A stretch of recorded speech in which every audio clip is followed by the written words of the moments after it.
এরপরে মুস্তাফিজুর রহমান নাইম আপনি লিখেছেন, অমুসলিমের হাসি শুনলে আমরা উত্তরে কি বলবো? অমুসলিমের হাসি যদি আমরা শুনি তাহলে সেক্ষেত্রে তার জন্য ভিন্নতর কোনো কিছু বলবো এরকম কোনো বর্ণনা নেই।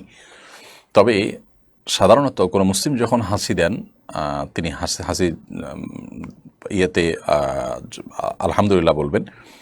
হাসি যিনি দিবেন তিনি আলহামদুলিল্লাহ বলার পর আমরা জবাবে ইয়ারহামুকাল্লাহ বলবো যখন যারা শুনবো তারা। এটা নবী করিম সাল্লাল্লাহু আলাইহি ওয়াসাল্লাম মুসলিমের অধিকার হিসেবে উল্লেখ করেছেন। হক্কুল মুসলিম আদাল মুসলিমের সিত, এক হাদিস রয়েছে যে এক মুসলমান অন্য মুসলমানের প্রতি 6টি অধিকার রয়েছে।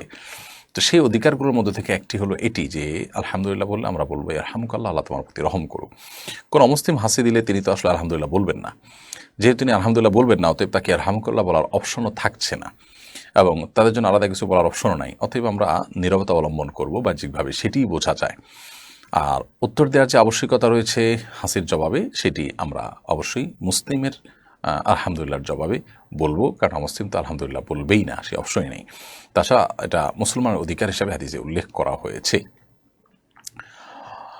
M T Rahman